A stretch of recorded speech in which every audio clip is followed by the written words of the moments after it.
Viva Voz, com Vera Magalhães.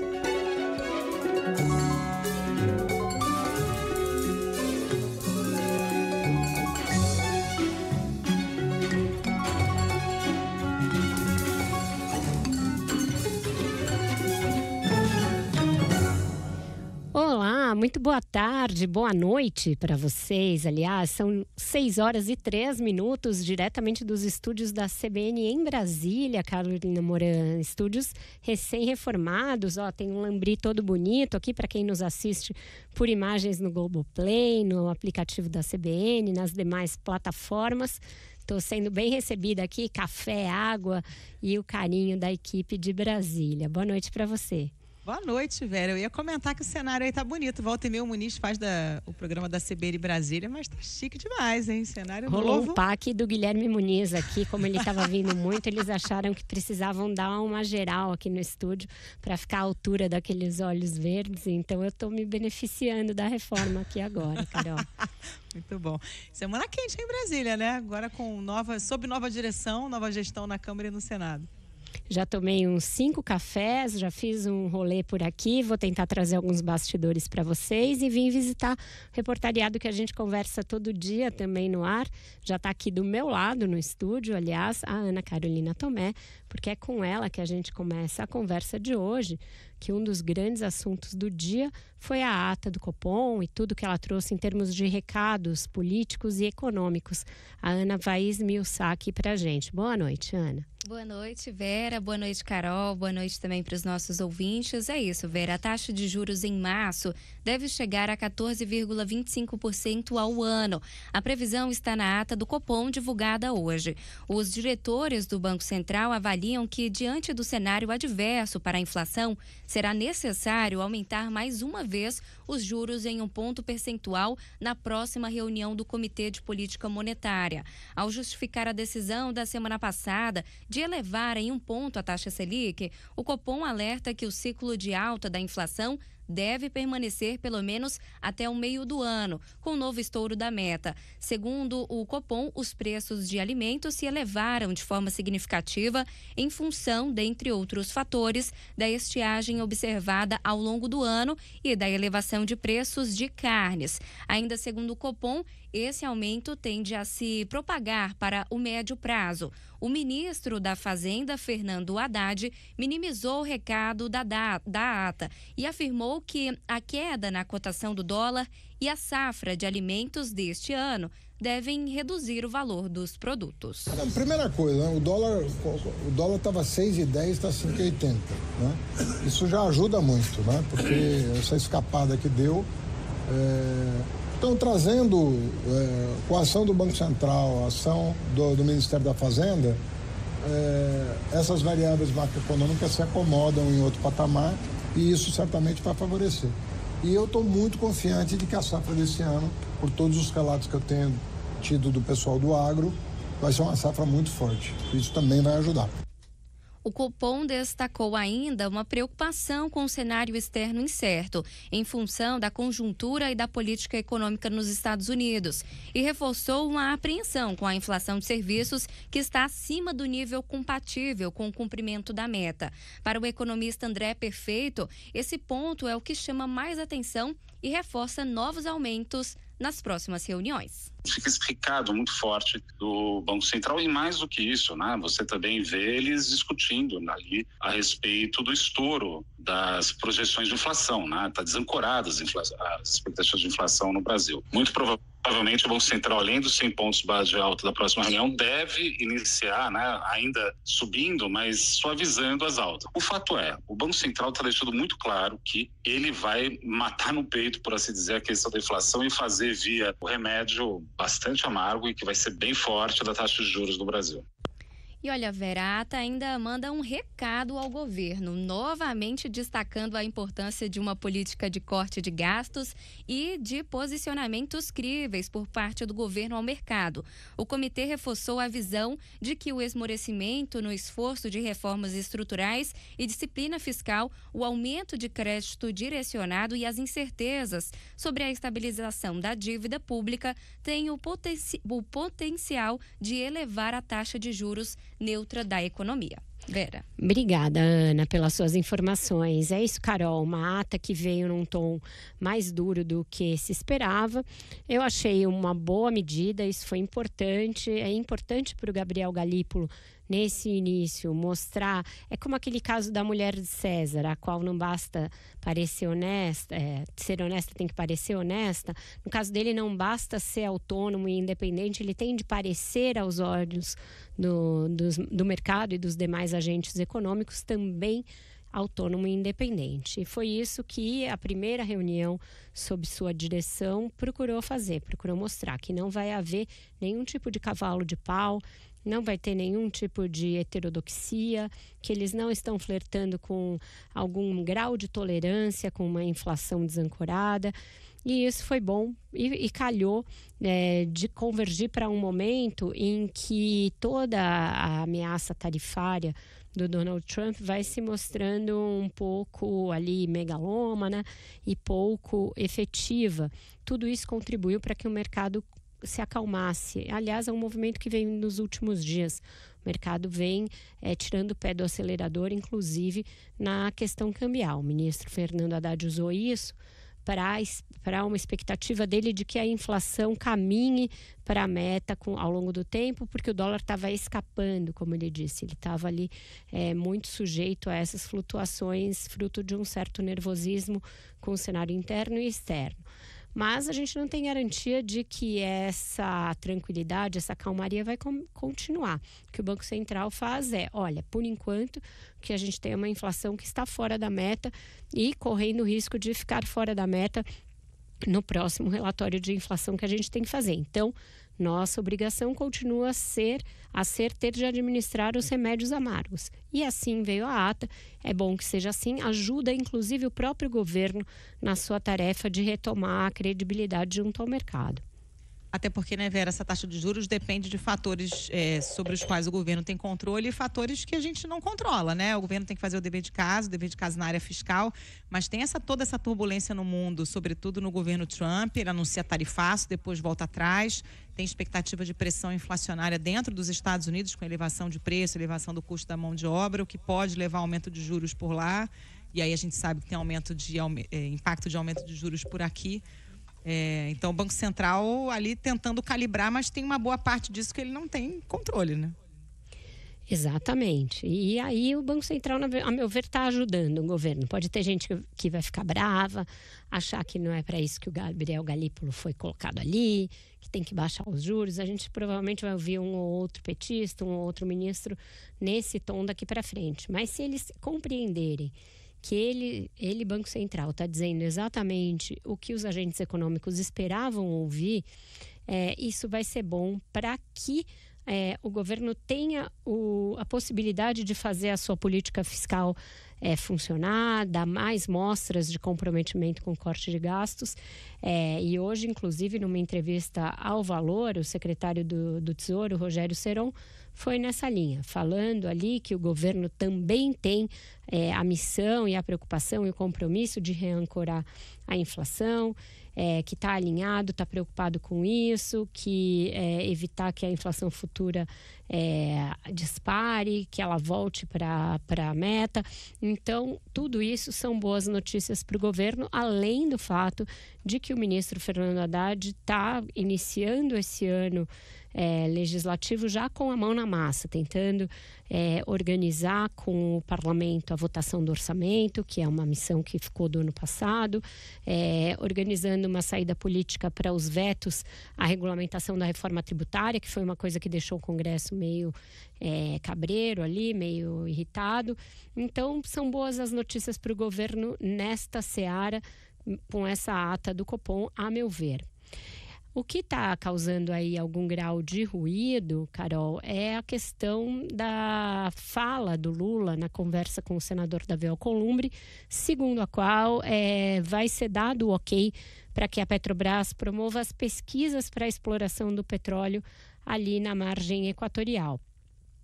A ministra Marina Silva falou a respeito do assunto e demonstrou que não mudou muito a sua opinião histórica desde sempre a respeito disso. Guilherme Muniz se junta aqui à conversa com a gente, é diretamente de São Paulo, e nos conta como é que tá essa treta aí. Boa noite, Muniz. Boa noite, Vera. Boa noite também a Carol, os ouvintes. Pois é, a ministra Marina Silva disse que ela fez uma publicação nas redes sociais em que ela trouxe dados sobre a emissão de licenças e autorizações ambientais por parte do IBAMA nos últimos anos.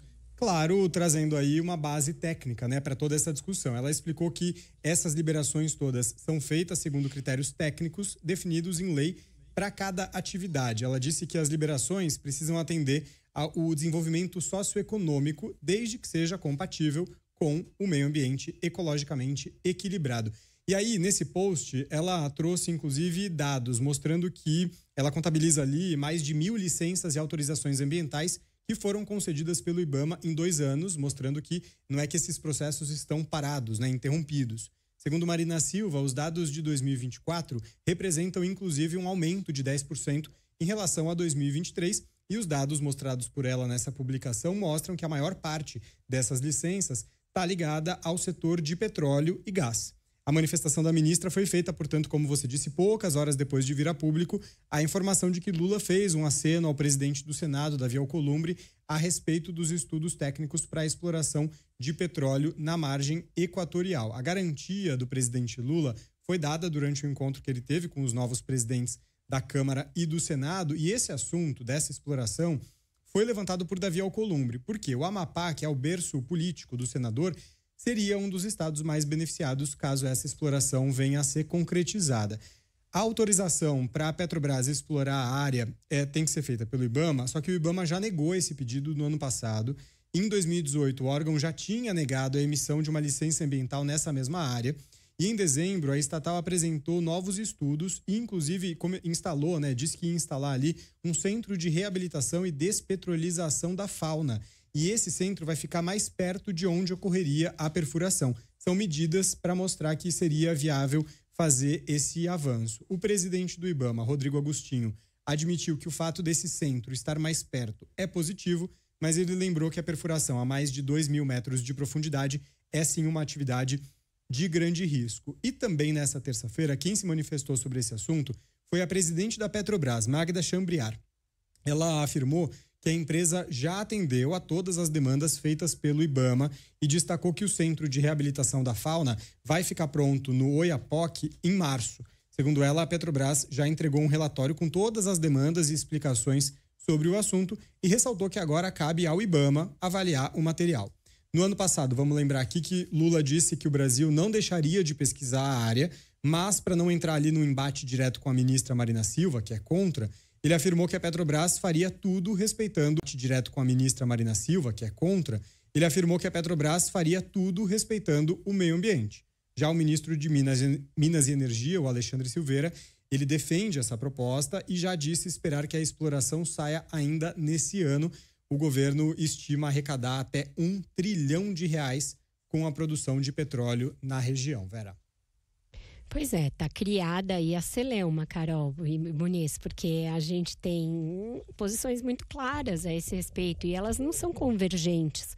É difícil você enrolar e contemporizar com posições assim tão antagônicas. Para os ambientalistas, o simples fato de promover pesquisas para aferir a viabilidade da exploração ali já causa danos ambientais graves e permanentes. Me lembro muito bem, eu morava aqui em Brasília, cobria o dia a dia do governo, estava fazendo coluna de notas nessa época, então acompanhei isso muito fortemente, do embate que houve dentro do governo quando era para a concessão das licenças para as hidrelétricas ali de Santo Antônio, Giral, e a ministra foi voto vencido naquela ocasião. E ela estava certa, anos depois, ela estava certa. Anos depois, tudo aquilo que se falava e que todo mundo tirava onda dentro do governo, me lembro que até aliados muito próximos do Lula, da Dilma, tiravam onda da história lá da Piracema, coitados dos peixes, não sei o quê. Tudo aquilo tinha razão de ser, não era um ilusionismo, coisa de ambientalista zazoeira, etc. Então, o presidente vai ter de arbitrar. Resta saber se a ministra vai aceitar ser voto vencido numa causa tão importante, sendo que os tempos são outros. Sendo que hoje em dia a centralidade de você substituir combustível fóssil está dada. Ela está aí em acordos globais dos quais o Brasil é signatário. Então, quem não mudou de lado, quem não está sendo incoerente é ela. A incoerência vem de você se comprometer com certas metas e ainda assim entender que você tem de explorar o petróleo que você tem. É lógico que essa não é uma incongruência só do Brasil. Todos os países do mundo estão nesse mesmo dilema, né? Eles querem explorar ao máximo as suas jazidas, acham que não devem abrir mão disso porque tem a ver, inclusive, com soberania, você explorar os recursos que você tem, mas todos eles se comprometeram a reduzir o uso de combustível fóssil. Então, não é um buraco fácil de se sair. E a Marina não é uma pessoa fácil de ser convencida a afrontar as suas convicções. Então, vai ser bem complexo sair desse buraco. E num momento, né, Vera, em que o Brasil calca boa parte de sua política externa justamente na política ambiental, a gente lembra bem lá na COP29, o Brasil voltou, né, a Marina ali como cartão de visitas, o Brasil vai sediar a COP30 neste ano, justamente na região amazônica. É difícil sediar a COP30 e ter que se explicar a respeito de exploração de combustível fóssil justamente na região amazônica, né, Vera? Desse momento em que a COP30 já fica esvaziada com Donald Trump na presidência, o Brasil, em tese, deveria assumir um protagonismo. Não sei como é que vão se explicar na COP30 se de fato o governo decidir. E parece que o Lula já escolheu um lado, né, Vera? Estava lendo aqui a reportagem da Jennifer Goulart, que entrou agora no site do Globo, de que o Lula já tinha cobrado da Marina a liberação, uma resolução para esse assunto antes de conversar com o Alcolumbre. E é um tema que coloca do mesmo lado políticos de diferentes bandeiras ali da região norte. A gente tem do Alcolumbre ao Randolfo Rodrigues, todo mundo a favor da exploração, né? Exatamente. Como o Lula, nesse momento, depende mais do Congresso do que ele tem aí apreço pela sua imagem internacional, eu acho que esse ponto vai pesar muito mais na balança quando ele tiver realmente de cobrar e de arbitrar. Então, são movimentos para a gente observar nos próximos dias e ver se vai conseguir chegar a um denominador comum, até porque Davi Alcolumbre é o tipo de político que leva essas promessas a sério, cobra e tem meios ali que podem causar muitos danos ao governo para cobrar. A gente vai falar desse tema ainda hoje com a Renata Agostini, logo depois do intervalo, mas a gente ainda continua aqui em Brasília. Vamos ouvir agora a Samantha Klein, que não está aqui na redação, ainda não dei um beijo nela, mas está andando por Brasília, justamente acompanhando um assunto que hoje também causou muita movimentação aqui, que é a ideia de que os bolsonaristas estão encontrando um meio alternativo para buscar anistia para Bolsonaro e para os seus, que não passa mais por aqueles projetos de anistia, mas por um outro truque. Conta pra gente, Samantha, o que está aí sendo urdido pelos bolsonaristas. Boa noite. Boa noite, Vera e Carol. Aliás, que bom que você está aqui em Brasília, porque a Câmara já está se movimentando bastante no plenário, mas mais ainda nas lideranças, nos gabinetes, ou seja, toda aquela negociação acontecendo. E olha, com o objetivo de tentar livrar Bolsonaro da inelegibilidade em 2026, aliados do ex-presidente estão planejando aprovar um projeto de lei que altera a ficha limpa, reduzindo o prazo de impedimento para ser eleito de 8 para 2 anos. A proposta conta com 72 assinaturas, a maioria delas do PL e de parlamentares de outros partidos do Centrão, mas aliados ao bolsonarismo. Entre os líderes da Câmara, o clima é de calma ao analisar esse projeto. Poucos estão dispostos a falar no on. Alguns dizem, olha, estou sabendo disso hoje.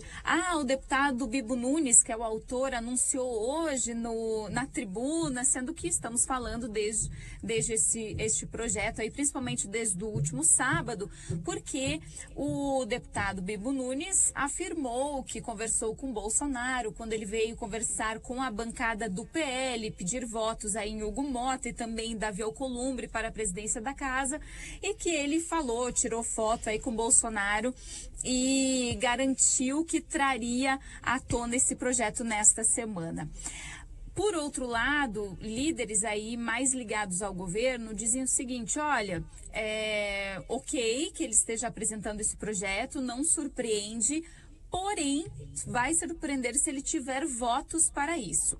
Numa entrevista à Globo News, o novo presidente da Câmara, Hugo Mota, já indicou não concordar com a tramitação desse projeto em ano que antecede as eleições.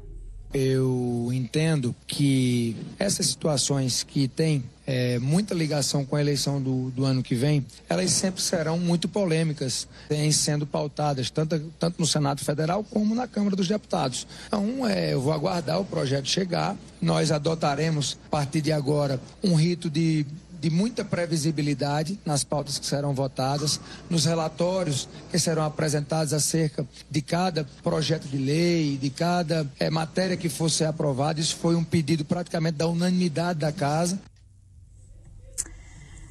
O líder do PL, deputado Sóstenes Cavalcante, ele ponderou depois da reunião com a bancada do PL aqui na Câmara que os parlamentares ainda estão avaliando o momento certo para pedir votação ou até mesmo o relatório desse projeto na Comissão de Constituição e Justiça e não descartou discutir a alteração da lei da ficha limpa depois do PL da anistia, ou seja, ele indicou que a prioridade é o PL da anistia, o que não quer dizer que a lei da ficha limpa também não possa ter apoio aí dos parlamentares.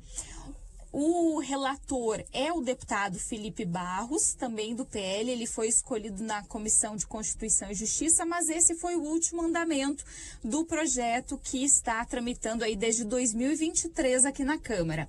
O que diz a proposta? Estabelece que a sanção de inelegibilidade tem validade para as eleições que se realizarem nos 2 anos subsequentes à eleição em que a irregularidade foi cometida. Para o deputado Bibo Nunes, há outros mecanismos, além de 8 anos de inelegibilidade, para que os crimes eventualmente cometidos sejam aí penalizados. E para ele, 2 anos é suficiente, então, de não ter aí possibilidade de concorrer, e isso evita para ele, segundo a avaliação dele, punições por arranjos políticos. E algumas pessoas dizem o seguinte: mas está indo contra a ficha limpa, está beneficiando criminosos. Não, eu quero saber se o político criminoso, o político bandido, a pena dele é ficar inelegível? Não, o político bandido criminoso tem que ser preso, tem que ser multado, tem que pagar com dinheiro, tem que ir para a cadeia. Essa é a punição para político corrupto e não deixar inelegível. Essa inelegibilidade de tanto tempo favorece jogadas políticas, punições políticas, como se vê por aí. Então não tem fundamento deixar 8 anos e 2 anos, acredito seja suficiente. Lembrando também que a tramitação mais ou menos acelerada desse PL da ficha limpa, que tenta alterar esta lei, que é considerada aí um marco em termos de trazer aí mais retidão, né, para os parlamentares que concorrem, enfim, para o pessoal do executivo, é que depende aí de quem vai presidir a CCJ, Comissão de Constituição e Justiça. Tem um acordo que seja um parlamentar do União Brasil ou do MDB. Mas hoje, agora à tarde, o deputado Sóstenes Cavalcante, que é o líder do PL, já disse que a bancada não vai abrir mão também da CCJ, simplesmente por abrir mão. Mas nos bastidores, o PL tem interesse em outras comissões, como, por exemplo, de segurança, a comissão de educação, se for de interesse do PT, é o que eles dizem, além da comissão de relações exteriores. Com vocês. É isso, não que estejam interessados na educação, estão interessados só em causar polêmica. Carol, obrigada, Samanta, pelas suas informações. Bom, a gente vai ter ainda uma matéria sobre reforma ministerial, vamos falar mais de política, então a gente pode comentar tudo isso depois do intervalo. Vamos então agora para o nosso intervalo, para o repórter CBN. Voltamos com a Renata Agostini daqui a pouquinho no Ponto de Vista. CBN Ponto de Vista, com Renata Agostini.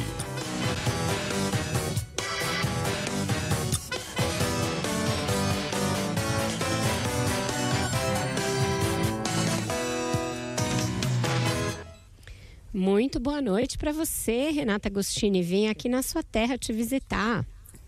Boa noite, Vera. Boa noite, Carol. Pois é, chegou na minha terra, mas cadê o cafezinho com a amiga? Cadê o almoço com a amiga? Tô esperando.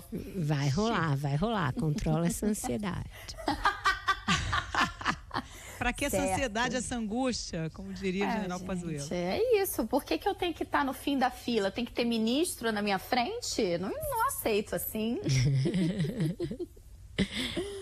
Renata, a gente viu aí no dia 1 da nova direção do Congresso que as coisas tendem a esquentar, porque para fazer um aceno ao presidente do Senado, Davi Alcolumbre, Lula disse que vai liberar a pesquisa da viabilidade da margem equatorial. Você acha que é possível algum tipo de consenso interno entre o meio ambiente e as outras áreas do governo nessa direção? Se o IBAMA não for convencido, me parece que o presidente Lula vai dar um jeito disso acontecer. Pelo menos são esses os sinais que Lula vem dando já há algum tempo.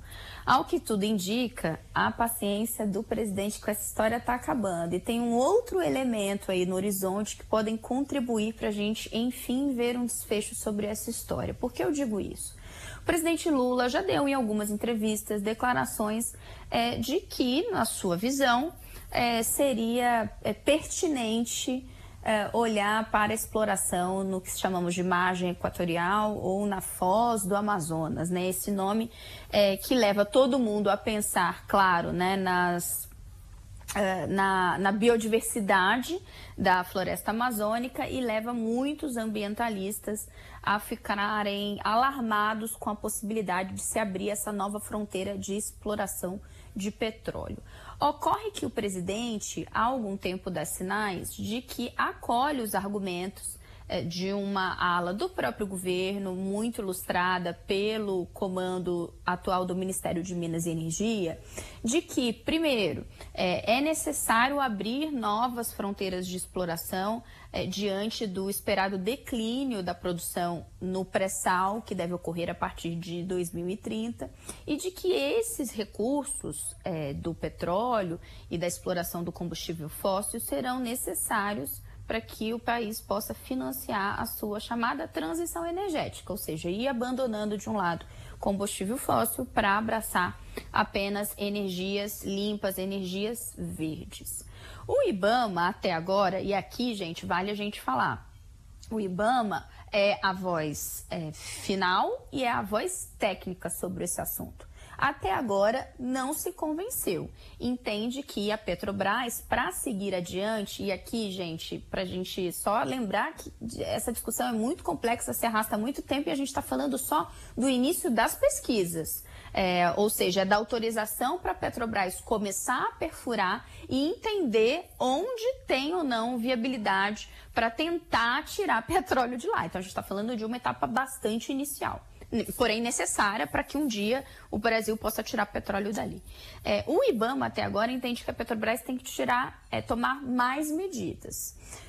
O que o governo, alguns integrantes do governo veem é que é como se fosse assim, nossa, cada hora o IBAMA saca alguma coisa, porque no fundo, o Instituto e o próprio Ministério do Meio Ambiente, né, dirigido por Marina Silva, não concordam e não querem que isso aconteça. Qual é o elemento que eu falei? Olha, tem um elemento aí no fundo que pode fazer com que essa história finalmente tenha um desfecho. Se chama COP30. Existe o entendimento da diplomacia brasileira de que esse assunto tem que estar pacificado por um lado ou para o outro antes da COP, sob o risco do Brasil se ver ali emparedado por uma discussão ou isso ganhar o espaço de outros temas que aí sim o Brasil quer que ganhe protagonismo durante a cúpula do clima que acontece no final do ano em Belém. Ou seja, estão querendo adiantar esse assunto, mas não vai ter como isso não ser abordado durante a COP30, né, Renata? Parece bem claro que o presidente Lula já tem um lado nessa discussão. Agora ele está esperando que a Marina Silva e o IBAMA concedam essa autorização sem que haja uma decisão política, porque tecnicamente é difícil de justificar, né? Pois é. Bem, o que aconteceu? O governo internamente trabalhava com o cenário dessa liberação acontecer no final do ano passado. Como vimos, não aconteceu. O IBAMA pediu mais providências para a Petrobras. A Petrobras disse que agora já entregou tudo que devia. E isso aconteceu ainda no final do ano passado. Qual é o novo prazo? Pouco antes da gente entrar, estava até falando com mais uma fonte sobre esse assunto. O novo prazo que internamente o governo trabalha, porque veja, o IBAMA diz que não tem nenhum prazo a cumprir, que vai responder quando tiver que responder, quando tiver convencido. O novo prazo que o governo está trabalhando é o primeiro trimestre desse ano. Eles contam que a partir dessas novas informações e desses novos compromissos que a Petrobras está prometendo cumprir, e aí do que a gente está falando para ficar mais concreto? A gente está falando, por exemplo, de uma nova unidade, de uma nova base para tratamento e atendimento aos animais, caso haja alguma necessidade. Porque aqui o que a gente está falando é de todo um protocolo e infraestrutura que tem que ser colocada naquela região para, no caso de algum acidente, a Petrobras tem a condição de responder de forma efetiva e célere antes que danos maiores ao ecossistema e à região sejam causados. Então, é disso que se trata. Ou seja, o IBAMA está seguro de que essa exploração e essa sondagem, nessa pesquisa, que é a fase inicial, ela ocorra com padrões necessários de segurança. Então, o governo entende que a partir do momento em que a Petrobras já se comprometeu com novas ações, o IBAMA possa, enfim, se sentir seguro para dar este aval. Agora, de forma prática, Carol tem toda a razão quando fala, o governo espera que isso aconteça sem ali uma decisão política. No fundo, a nossa legislação não permite que isso aconteça à revelia dessas licenças. Agora, a pressão política, ela pode começar a escalar de forma a levar o IBAMA a se sentir convencido. E essa pressão política, ela agora tem um outro elemento importante, que é o novo presidente do Congresso, o senador Davi Alcolumbre. Pois é, eu ia justamente puxar por isso, porque a gente viu hoje algumas das primeiras manifestações do outro presidente, o Hugo Motta. E embora o Alcolumbre seja visto aqui no Planalto e em vários ministérios como aquele com maior potencial de causar problemas nesse biênio, o Hugo Motta também fez questão de riscar algumas linhas no chão, né, Renata? De que natureza podem ser os problemas nesse outro guichê, para a gente encerrar? Exatamente. Essa primeira leva de declarações do novo presidente da Câmara deixa claro que, apesar dele não se colocar como um antagonista do Palácio do Planalto, ele não pretende ser essa figura, ele tampouco vai atuar como um governista. As declarações que ele deu, por exemplo, sobre não tem mais espaço, né, não vejo mais espaço para medidas de aumento de arrecadação. Ele pontuou que vê o ministro da Fazenda, Fernando Haddad, como uma voz que tem perdido batalhas nesse sentido, a necessidade de ajuste.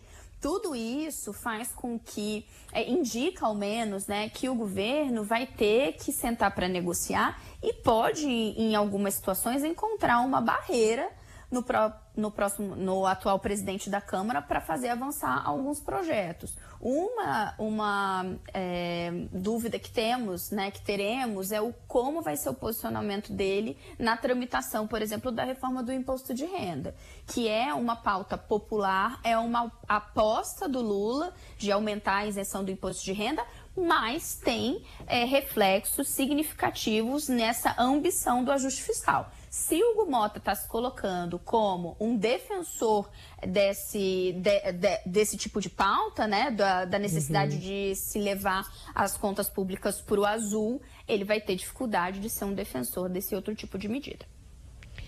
Desenhou, como sempre. Obrigada por hoje, Renata. Vamos tentar o nosso almoço, mas quinta-feira nos falamos de novo aqui no ar, combinado? Combinadíssimo, e aqui trarei aos ouvintes se Vera Magalhães cumpriu ou não essa sua promessa, ou se ela tá aqui como o pessoal do Centrão, entendeu? Que quer ficar bem com todo mundo, mas na hora H, corre com tia. Um beijo, gente! Nossa, ameaças no ar, Carol Moreira. Não, cara. Tô sendo coagida aqui no ar, tá complicado o meu negócio aqui.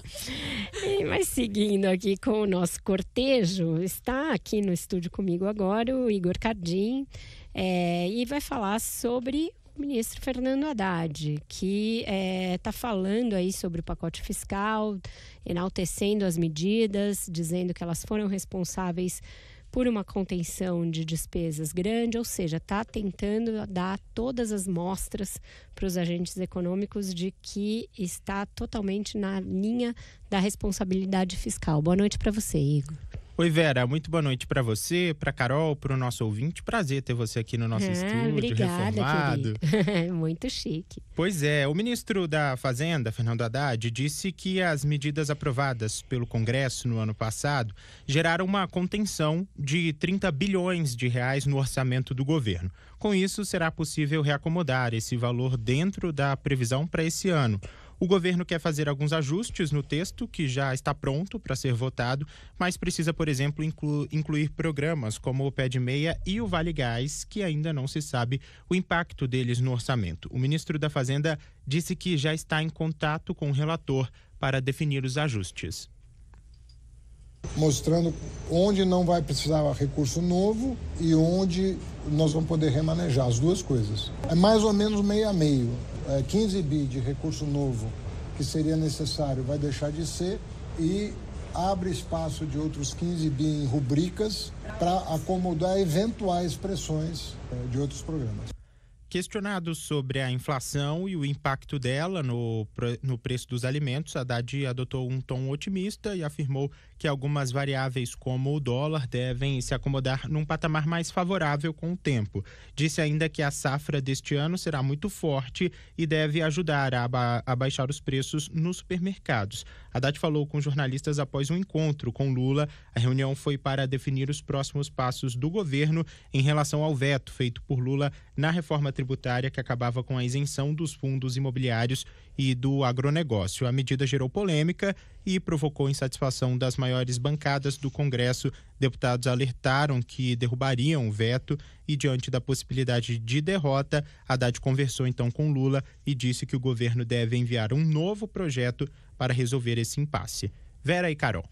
Obrigada, Igor, pelas suas informações. É isso, a Haddad está ali tentando ficar bem com todo mundo, Carol tentando fazer todos os acenos possíveis, se mostrar disposto a atuar na articulação política. Depois, além dessa questão da votação do orçamento, tem toda a discussão sobre os vetos do Lula na regulamentação da reforma tributária, que ele também está tentando chegar a um acordo para evitar a derrubada dos vetos. Então, o ministro muito empenhado nesse começo de ano em evitar que a gente tenha um ano como foi o ano passado, em que houve muita bola nas costas por falta de articulação política, falta de diálogo, e o governo pouco avançou com as suas matérias no Congresso. E uma missão em glória, né, Vera? Porque ele tem toda uma agenda econômica que gostaria de ver priorizada, tem um projeto da isenção do imposto de renda para quem ganha até R$5.000, que era uma promessa do presidente Lula. E a gente está vendo um Congresso aí mais preocupado em discutir anistia, mudança na lei da ficha limpa, falar sobre substituir presidencialismo por parlamentarismo. Então, o Haddad vai ter trabalho para garantir prioridade para a pauta dele, né? Vai depender muito também de como tiver essa confiança no governo aí, por parte do mercado, como tiver o dólar, tudo isso. Se o ministro tiver embasado e se as coisas estiverem convergindo, fica mais fácil de trazer o Congresso para aderir à pauta econômica. Mas se eles sentirem que eles têm de ficar votando um monte de medida impopular para o governo poder fazer o seu programa, ficar popular, aí eles não vão querer ficar com esse ônus. Então, é um equilíbrio realmente muito sutil, que vai depender de uma coisa que muita gente tem dúvida, que é o traquejo para fazer articulação política por parte do ministro da Fazenda. A gente vai fazer mais uma pausa, noticiário da sua região, e volta já já para o encerramento do Ponto Final. Nós estamos de volta com o Viva Voz, hoje direto aqui de Brasília. E agora nosso desfile de celebridades aqui está comigo a Isa Staciarini no estúdio, direto das férias, como Carolina Moran. As duas voltando. Eu tirei só uns diazinhos, vai. A Isa não, né? A Isa tirou uns diazinhos a mais, mas vocês estavam ali do ladinho. Você no litoral norte de Alagoas, ela no litoral sul de Pernambuco. Se a gente tivesse, né, Carol, combinado, não daria tão certo. A gente tava Pena do que a gente não se ladinho, encontrou, Isa. infelizmente. Eu tava em Maragogi, menina, do ladinho. Do lado, eu tava em Porto de Galinhas, ali pulo. É isso, mas agora tá todo mundo de volta, a dura realidade. E Isa Staciarini já direto à apuração aqui da tal da reforma ministerial, que já rolou a eleição da mesa da Câmara e do Senado e nada da reforma. Vai ter reforma final? Isa, o que as suas apurações mostram? Boa noite. Pois é, Vera, muito boa noite a você, a Carol, ao Muniz, a todo mundo que nos acompanha. Entrei de férias, voltei, saí, né? E nada dessa novela aí da reforma ministerial concluída. Agora, para tentar acomodar aí o agora ex-presidente do Congresso, Rodrigo Pacheco, nessa reforma que o presidente Lula pretende fazer, o Planalto cogita 2 espaços para o senador. O primeiro seria Pacheco assumir o Ministério do Desenvolvimento, Indústria e Comércio, o MDIC, hoje que tem ali o vice-presidente Geraldo Alckmin como ministro. Nesse caso, o Alckmin ficaria sem ministério e se ocuparia mais com as funções de vice-presidente, que não é pouca coisa, mas há ainda a possibilidade de tentar ainda realocar Alckmin para alguma outra pasta que ainda não está definida. Vera, isso para o PSB também não perder espaço no primeiro escalão. Uma segunda aposta para Pacheco seria oferecer o lugar de Luciana Santos no Ministério da Ciência e Tecnologia. Nesse rearranjo, a ministra, que é do PCdoB, poderia assumir a vaga da Cida Gonçalves, do PT, no Ministério das Mulheres. A estratégia seria permanecer contemplando o PCdoB, que faz parte da federação com o PT, PV, e na decisão de ter que abrir mão de algum lado, acabar enfraquecendo o partido do presidente Lula, o PT, que hoje comanda 12 ministérios. Pacheco fica em Brasília até sexta, antes de tirar aí alguns dias de descanso, e a expectativa é que ele seja sondado para uma dessas vagas até o fim agora dessa semana. Ainda chegou a ser cogitada, Vera, a possibilidade dele assumir o Ministério de Minas e Energia, no lugar do correligionário e aliado Alexandre Silveira, que inclusive foi indicado ao cargo pelo então presidente do Senado, o próprio Pacheco. A avaliação é de que Silveira tem sido enfraquecido por acordos descumpridos e por não receber parlamentares no gabinete dele, só que aliados de Pacheco dizem que ele não assumiria o cargo de Alexandre Silveira por uma questão ali de lealdade.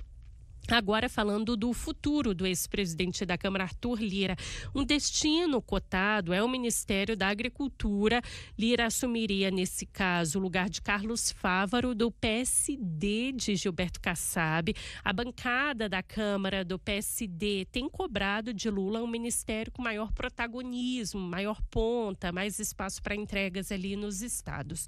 Hoje o PSD comanda a Agricultura, Minas e Energia com Silveira e o Ministério da Pesca, mas os 2 primeiros, o da Agricultura e de Minas e Energia, são da cota do Senado, porque Fávaro e Alexandre Silveira são senadores, e o da Pesca é visto como uma pasta menos favorecida. Do lado do Planalto, a estratégia de ter Lira à frente do Ministério da Agricultura é uma forma de tentar neutralizar o PP, o partido de Arthur Lira, o Progressistas, na disputa do ano que vem, em 2026. Uma fonte do alto escalão do governo disse que a estratégia não é contar com o apoio irrestrito do PP nas eleições.